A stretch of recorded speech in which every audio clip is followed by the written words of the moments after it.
Acción, tu revista mensual de cine y series, con los mejores estrenos de cine, fichas y reportajes coleccionables, series de televisión y 4 pósters todos los meses.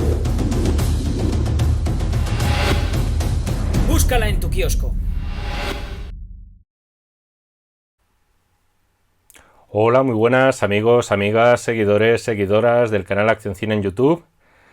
Aquí una vez más, Jaime Vicente Echagüe. En esta ocasión y muchas más, convocado por Eduardo de México. Eduardo nos ha pedido que hablemos precisamente de una película mexicana del año 2000, dirigida por Alejandro González Iñárritu, con Emilio Echevarría, Gael García Bernal, Goya Toledo, una película que seguro todos habéis visto y que se titula Amores Perros.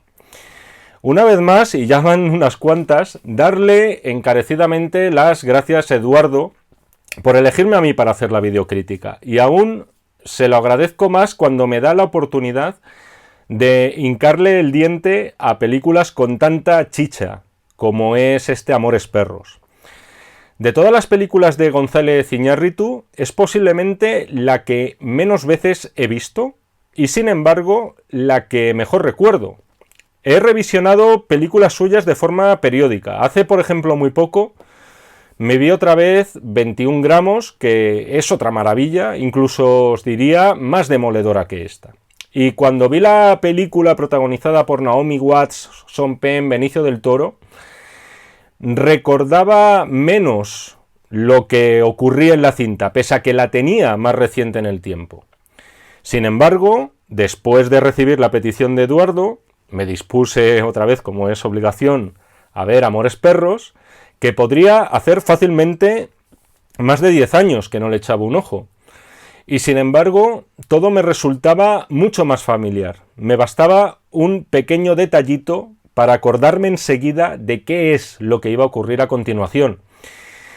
Y el motivo es que creo que de González Iñárritu se ha hablado mucho de su forma de fragmentar el tiempo narrativo, luego hablaremos de esto, que es cierto, de la calidad de sus guiones, que es verdad, que en sus primeras obras además venían firmados por Guillermo Arriaga y el propio Iñárritu, y quizá no se ha hablado tanto de esa capacidad infinita que tiene a la hora de crear metáforas visuales. Esto es resumir básicamente la esencia de lo que quiere contar, el espíritu de toda una película, con unas pocas imágenes. Y aquí en Amores Perros vamos a encontrar un buen número de estampas inolvidables que luego iremos revisando.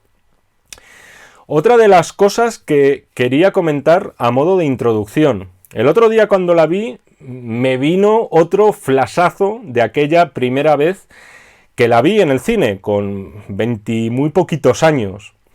Fui a verla, como mucho público en España por aquel entonces, porque era una de las sensaciones del momento. Todo el mundo hablaba de lo buena que era esa película mexicana, de un director desconocido por estos lares, y que de hecho era su ópera prima. Es como Tarantino, pero más profundo, decían entonces los entendidos. Luego hablaremos, por cierto, sobremanera de este tema de Tarantino. El flashazo que me vino, y aquí es a lo que iba, es que nada más escucharles hablar a los actores, ahora esta última vez, recordé que en aquella ocasión en el cine me costó mucho entenderles. Realmente tenía problemas para comprender de forma completa líneas de diálogo. Y esto, que puede parecer una crítica, que en absoluto lo es, sin embargo, aquí se da un pequeño milagro. No solo en el cine comprendí perfectamente todo lo que ocurría, sino que además me metí muy dentro de la historia. 2 horas y media largas de metraje, por cierto, que se me hicieron tremendamente cortas. En realidad esto no era ningún milagro, ni que yo pusiera especial atención para entender las líneas de diálogo.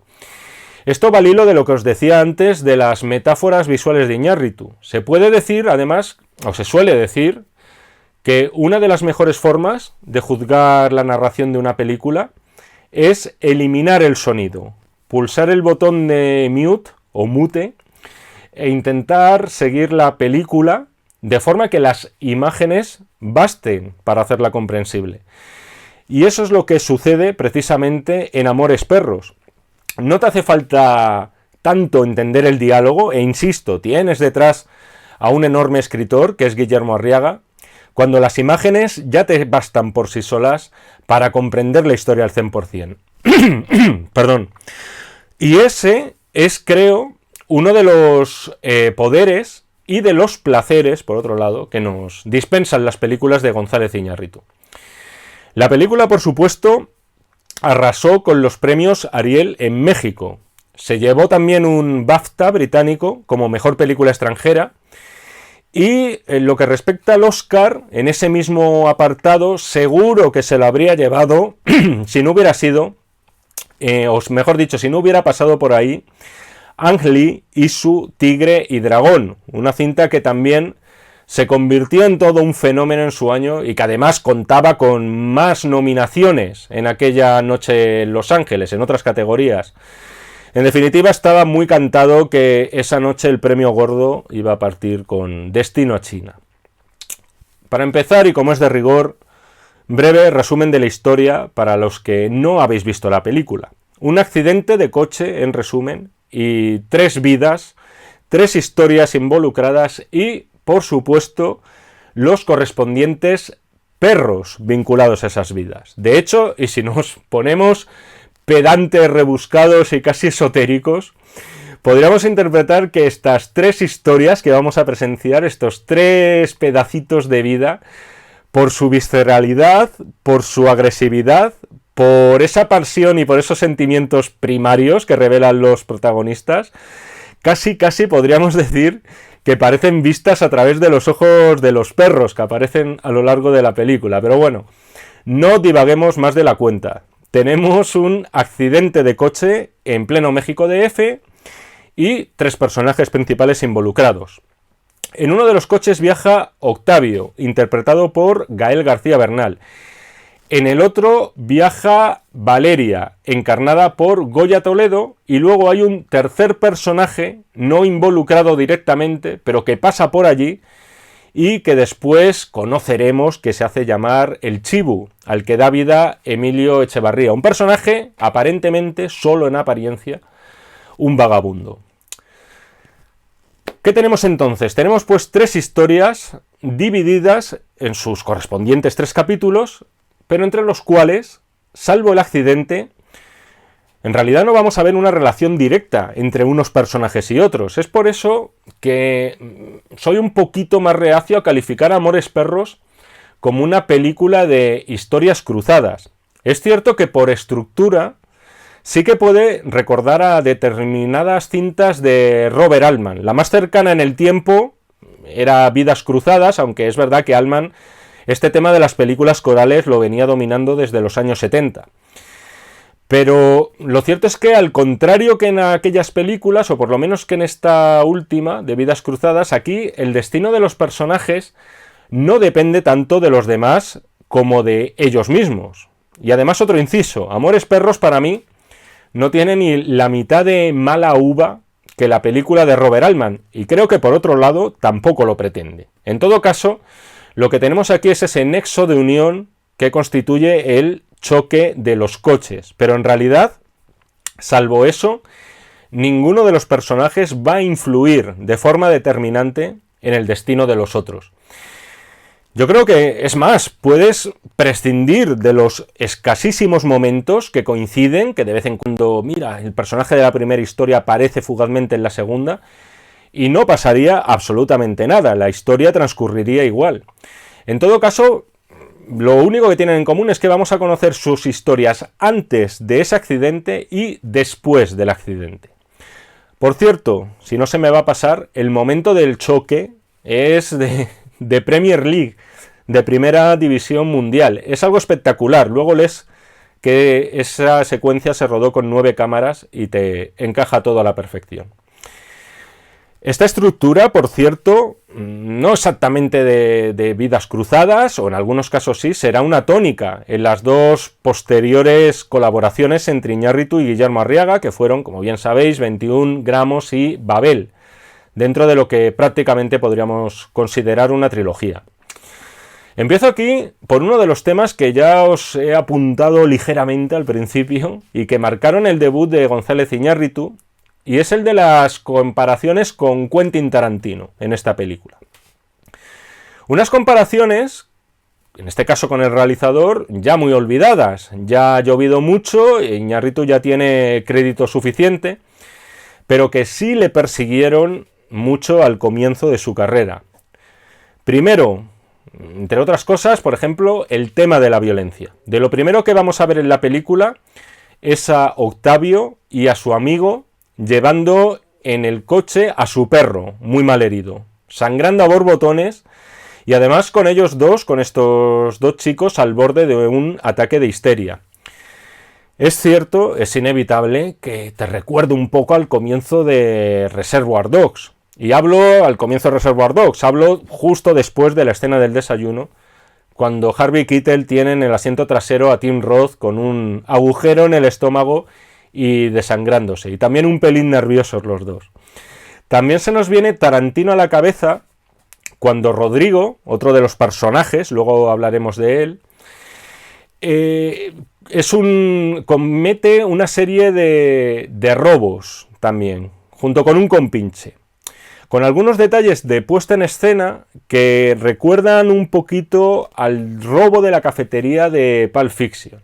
Y luego, por supuesto, también está toda esa narración no lineal que tan de moda y tanto puso de moda a Tarantino. De todas formas, vamos, en esto de la influencia de Tarantino ha sido enorme, y que el que esté libre de pecado, que tire la primera piedra. Pero bueno, aquí de todas formas yo creo que Iñárritu, y hablo de todo esto de la narración fragmentada, no llega a los límites experimentales de Tarantino. Aquí, para que os hagáis una idea, no va a ocurrir como con el personaje de Vincent Vega, en plan que aparezca muerto en una secuencia y en la siguiente le veamos vivo. No llega tan lejos en ese sentido. De hecho, salvo por el accidente inicial, podríamos decir que las tres historias son lineales, con su comienzo, con su desarrollo y su desenlace. Sí que tiene detalles, como que alguno de los personajes se cuele, como ya os he dicho, fugazmente en las historias de los otros, pero vamos, prácticamente como si fueran un extra y sin peso alguno. Resumen de este tema tarantiniano. Sí, es cierto, o sea, parece innegable la influencia de Tarantino, que insisto, fue enorme a todos los niveles, y no solamente en el cine. Pero más allá de esos aspectos, lo que deberíamos preguntarnos en realidad es lo siguiente. ¿Nos deja la misma sensación al terminar Pulp Fiction que Amores Perros? Esa es una primera pregunta. Y la segunda sería, no solamente ya cuando acabe la película, durante el visionado de la peli, de ambas pelis, ¿hemos tenido ese mismo feeling? Yo personalmente, o por lo menos en mi caso, es que no. Con toda la violencia a cuestas, la película de Tarantino en realidad la podríamos interpretar como una fiesta, a la que no había que tomarse demasiado en serio. Demasiado en serio quiero decir en términos morales, entendedme, porque es una obra maestra, indiscutible, un clásico moderno. Y con Amores Perros, la sensación que tienes al final es que has estado viendo y viviendo prácticamente una survival movie urbana, una lucha canina por la supervivencia, valga aquí el adjetivo. Dicho de otro modo, yo creo que películas como estas tres primeras de González Iñárritu están hechas para sufrir, es decir, las sufres. Y luego además los estilos son muy diferentes, es decir, Tarantino no tiene un estilo, diríamos, hiperrealista, o por lo menos creo que no tiene tanto interés en eso. La violencia en las películas de Tarantino es mucho más estilizada, y sin embargo, en Iñárritu estamos ante una violencia más a pelo, podríamos decir, más descarnada, con un uso de la cámara en mano que te hace sentirla en primera piel. Hasta aquí el apartado tarantiniano, ya cerrado salvo un par de detalles que comentaré después cuando nos adentremos en la spoiler zone. Así que vamos a las tres historias, vamos a detalles más concretos. Tres historias con sus correspondientes spoilers. Spoilers tan grandes, y en esta ocasión lo tengo fácil, como el México DF, por lo menos. Así que, ya sabéis, si habéis llegado hasta aquí y no habéis visto aún la película, o incluso si no os acordáis bien de ella y la queréis revisionar, dadle al botón de pause y después podéis seguir escuchando o también os podéis quedar, pero ya sabéis, bajo su responsabilidad. Empezamos con la historia de Octavio y Susana. Octavio, aquí encarnado por Gael García Bernal, en el que fue su primer gran papel. Bueno, yo creo que de hecho fue su primer papel y en pantalla grande y prácticamente su entrada instantánea al estrellato. Aquí interpreta a un chico que vive junto a su hermano Rodrigo y a la novia de este, que responde al nombre de Susana. Y lo de novia es por llamarle algo, porque la chica, es verdad, está embarazada de Rodrigo, pero vamos, en realidad la pobre mujer es maltratada. Además, Rodrigo, que trabaja de dependiente, se acuesta con sus compañeras de trabajo, etcétera, etcétera. Más o menos os podéis hacer una idea del perfil del personaje. Aquí, enseguida, y con ese talento que tiene Iñárritu para retratar la miseria y además para encontrarnos pedacitos de filosofía, perdón, de poesía, o bueno, de filosofía y de poesía también, son bastantes existencialistas sus películas dentro de esa miseria, y acabo la frase ya subordinada. Iñárritu nos está adentrando de lleno en una clase social que por lo menos aquí en España podríamos definir como familia en riesgo de exclusión. No son unos personajes muertos de hambre, no piden por las calles, pero sí que incurren en delitos. Por un lado, de vez en cuando, Rodrigo pega algún pequeño palo, no a grandes bancos, sino a pequeños establecimientos, ¿no? Golpes sin demasiado riesgo. Por otro lado, Octavio participa en peleas ilegales de perros con su Rottweiler. Esta va a ser otra de las tónicas de la película. Los perros sí que van a ser casi más determinantes en ocasiones en las tramas que las propias personas. Y además, cada perro va a tener su carácter. En esta historia de una familia de clase media-baja, lo que tenemos es un perro fiero, muy agresivo, indomable, prácticamente letal si se le calienta más de la cuenta, justo como le ocurre a los protagonistas, por lo menos los masculinos de esta historia. Veremos cómo Iñárritu, y esta es una de las claves para entender la película, traza constantemente esta analogía con los animales, con las mascotas, en las tres historias. Por cierto, un pequeño inciso que quería hacer aquí, aprovechando que estamos hablando de este primer segmento.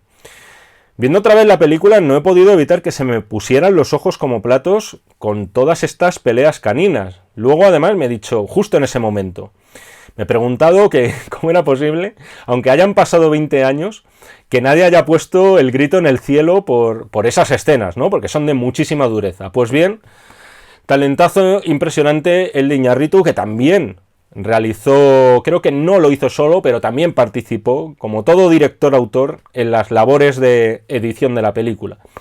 Lo creáis o no, para las escenas de las peleas, los perros lo que estaban haciendo en realidad era jugar.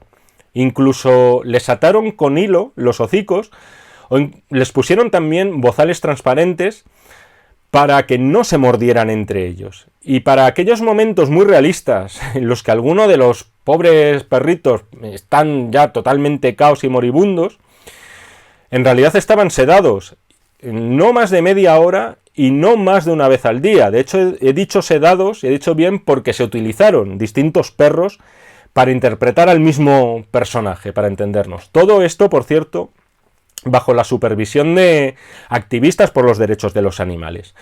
Lo dicho, esto que puede parecer anecdótico, y posiblemente lo sea, ya te revela la maestría del realizador. Como dice el título, no solo los perros son importantes, también lo son los amores. En este caso, el que siente Octavio por la que sería su cuñada, por esta Susana. Un amor prohibido, es verdad, pero también se nos muestra como un amor naif, ingenuo, casi adolescente y además verdadero. Verdadero, por lo menos, por parte del primero de Octavio hacia la segunda, Susana. Y como todo primer amor, y aquí habrá excepciones que seguro que todos conocéis, viene acompañado por el desengaño. Parecía que el príncipe iba a rescatar a la doncella en apuros de ese ogro, que se fugarían de allí, que comerían perdices, que serían felices. Todo muy crudo, es decir, porque algo hay en esta historia de Caín y Abel, con Octavio contratando un matón para que le den una paliza mortal casi a su hermano, pero Susana, totalmente sometida por su novio, vamos a llamarlo así, maltratador, opta por seguir al lado de él, no se fuga con Octavio. Y para colmo, además, en una de sus rencillas con los rivales, su Rottweiler, el Rottweiler de Octavio, digo, es acuchillado. De ahí ese comienzo de la película totalmente histérico, porque los dos chicos lo que querían hacer era llevar al pobre perro lo antes posible a un veterinario. Vamos con la segunda historia, la de Daniel y Valeria. Aquí Iñárritu cambia el tono totalmente, en el fondo y en la forma. Pasamos de esa clase media-baja a una clase dominante. En este caso, la protagonista es Valeria, interpretada por nuestra Goya Toledo. Un poco rancio esto de decir nuestra Goya Toledo, nuestro Antonio Banderas, nuestra Penélope Cruz. No lo voy a hacer más. En fin, que me pierdo. Vamos al tema. Valeria es una modelo y presentadora que está ennoviada con Daniel, el Daniel del título, un hombre casado, director de una importante revista de moda, que le ha prometido dejar a su familia para vivir con ella. Una prueba de ese amor que dice sentir Daniel por Valeria será el accidente, o vendrá a raíz del accidente del coche que vemos al principio de la película. Valeria queda muy mal herida. De hecho, su amante lo que hace es directamente, ya le había comprado un piso bastante lujoso, un piso bastante cool, y se dispone a cuidarla en ese piso. No tardamos en ver el contraste con la historia anterior. En las dos historias tenemos una infidelidad, en las dos historias hay promesas de por medio sobre una vida mejor, promesas en el fondo muy huecas y vacías. En definitiva, es uno de las claves de los mensajes que nos lanza Iñárritu con esta película. Son los mismos síntomas, son la misma enfermedad, y los entornos no podrían ser más opuestos, ¿no? El entorno, la clase, si lo preferís llamar así, no tienen nada que ver, ¿no?, a la hora de sufrir las mismas miserias. Es una historia que quizá a la gente es la que menos le gusta, o por lo menos siempre que he visto la película acompañado, o he hablado con alguien de esta película, por lo menos es la que menos gusta, o esa es la sensación que yo he notado por parte de la gente. Sinceramente no sé si será la mejor de las tres historias. Yo en lo personal creo que no. En lo personal me implico mucho más o bastante más, o un poco más, en la primera de las tres historias. Todo me parece en la historia de Octavio y de Valeria, de Octavio y de Susana, todo me parece mucho menos forzado. Todo me parece que funciona de forma más orgánica, más natural. Me la creo más en líneas generales, pero es cierto que esta historia de Goya Toledo tiene cierto aire polanskiano, de terror de apartamento, que resulta muy angustioso la primera vez que la vemos, por lo menos. ¿Por qué? Porque en un pequeño boquete que hay en el suelo cae accidentalmente el perrito al que cuida el personaje de Goya Toledo. Y del susto inicial que tiene la protagonista, encerrada en su casa, va a descender directamente hacia la obsesión, intentando recuperar a su animal, ¿no? Al final, el paralelismo aquí es que ella es un poco como su perro, podríamos decir. Ella es dócil, ella es manejable, es ingenua, vive también en una burbuja y, como su propio perro, acaba atrapada. En su caso, en el caso del perro, en un boquete bastante siniestro. En el caso del personaje de Goya Toledo, en una jaula de oro, que es ese pisazo. Yo, más que amor, de todas formas, de pareja, en esta historia siempre he visto más que nada amor del personaje de Goya Toledo por ella misma, obsesionada por su bienestar o por su malestar. En todo caso, os confieso que no podía dejar de preguntarme todo el rato si no era posible en ese momento llamar a los bomberos para ver si podían rescatar al animalillo, porque la verdad es que se pasa mal en esa historia cuando ves que transcurren las horas y al perro no se le oye ni ladrar. En definitiva, muy mal rollo en líneas generales para esta segunda historia. Se da además una de esas metáforas visuales tan potentes de las que os hablaba al principio, que por más que pasen los años te acuerdas de ella. Yo la última vez que he estado viendo la película digo, ahora va a llegar ese momento. Es la ventana de su piso. En la ventana de su piso, al principio vemos que da directamente a un enorme cartel publicitario en otra fachada con un anuncio protagonizado por ella misma, ¿no? Por el personaje, que es una modelo. No me acuerdo ahora si era un perfume o qué. La joven acaba, que esto no lo he comentado, debido a esa degeneración que sufre y de ese descenso casi literal a los infiernos, acaba perdiendo una pierna que ya tenía maltrecha por intentar rescatar al perro. Y cuando llega de nuevo al apartamento, con su pierna amputada, en una silla de ruedas, ve que ese anuncio ha sido sustituido por otro. Ojo, no por otra chica diferente, que eso habría sido, creo, muy poco sutil por parte de los guionistas, sino por un cartel que dice espacio disponible. Es algo que me ha parecido mucho más... que me evoca más cosas, ¿no? En plan, un cartel como diciendo que pase aquí él o la siguiente, ¿no? Ya se olvidarán y luego llegará otro cartel y así sucesivamente va avanzando la vida.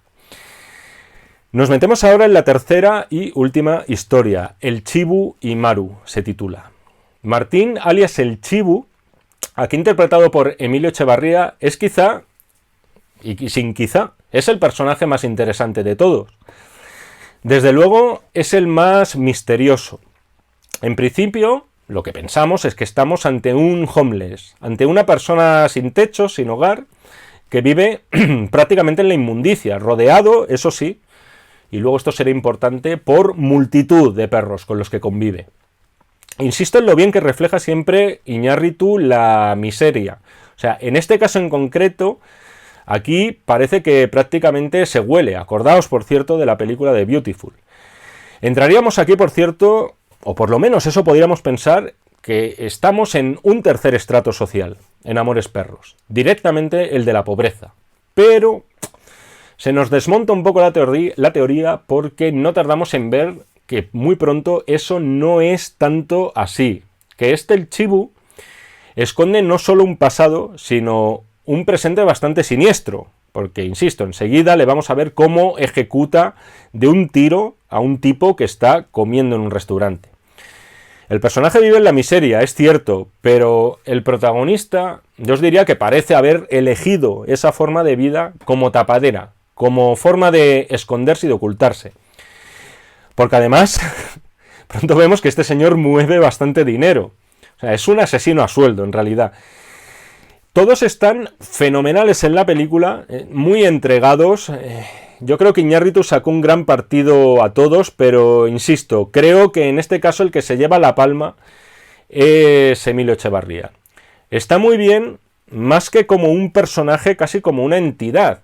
O sea, consigue además un equilibrio muy extraño entre causarte lástima, entre causarte repulsión y a su vez también en adquirir cierto carisma. Es un jugar en el alambre que creo que le salió muy bien tanto a Iñárritu como al actor. Poquito a poco vamos sabiendo más cosas de él, mientras ojeo un periódico en el que, por cierto, se distingue muy claramente un anuncio de Abre los ojos, de Alejandro Amenábar, una película, si no recuerdo mal, quizá un par de años anterior a esta. Ve la esquela de una mujer. Este hombre acude al entierro de esa mujer y ya nos damos cuenta de que este señor tenía un pasado muy diferente, porque vemos que es un entierro de gente de buena presencia, para entendernos. Y la hermana de la fallecida, que enseguida intuimos que la fallecida tenía que ser la mujer de Emilio, del Chibu, no tarda en echarlo a patadas de ese entierro. Pero bueno, vamos al meollo. El papel del chibu en el accidente, porque yo os dije que no tiene responsabilidad en la colisión. Además de robarle el dinero al pobre Octavio, se lleva al Rottweiler que había sido acuchillado y que está sangrando a borbotones.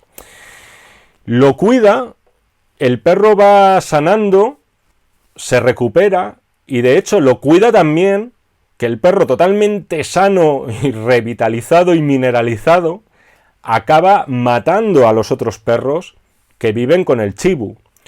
El cabreo del personaje es colosal, de hecho está a punto de pegarle un tiro de gracia a la bestia, pero finalmente no lo hace. Es una de las ironías también que nos deja la película de Iñárritu. Un tipo que es capaz de matar a un desconocido a sangre fría no es capaz de liquidar a un perro que le ha arrebatado a la que es en realidad su familia actual, o por lo menos la única que tiene. Y yo creo que entre otras muchas cosas no lo hace por algo tan sencillo como que se reconoce en este Rottweiler. Él mismo se ve reflejado en esa bestia asesina a la que la vida le ha dado muchísimos palos. Y quizá por un momento lo que piensa es: ¿por qué voy a matar a un animal que por un lado está indefenso y que por otro lado no ha hecho cosas muy diferentes a las que he hecho yo? En todo caso, la intriga en esta historia no viene tanto por aquí, viene porque el chibu es contratado por dos hombres, uno de ellos policía y el otro, se nos da a entender, un hombre de negocios. Por cierto, y aquí os decía antes que casi había acabado con lo de Tarantino, pero previamente vemos una conversación en el coche entre estos dos hombres que un poquito, solo un poquito en la puesta en escena, me ha recordado a ese momento mítico de Vincent y Jules en Pulp Fiction hablando de la McRoyal with Cheese. La cuestión está en que este hombre de negocios le contrata para que liquide a su hermanastro por intereses económicos. Y el chibu acepta, pero como ocurría con Jules en Pulp Fiction, ha tenido una revelación. Al igual que también le pasa en parte a ese Rottweiler, al que ahora cuida, quiere sanar sus heridas, quiere rehabilitarse y lo que quiere hacer es reencontrarse con su hija Maru, la del título, a la que apenas la conoció durante 2 años de su vida, porque este hombre llamado Emilio era un profesor universitario cuyos ideales revolucionarios le acabaron arrastrando al terrorismo. En esta tercera historia de Amores Perros hemos visto los perros y también tenemos un amor, pero en este caso yo creo que hay que interpretarlo en clave de amor paterno-filial.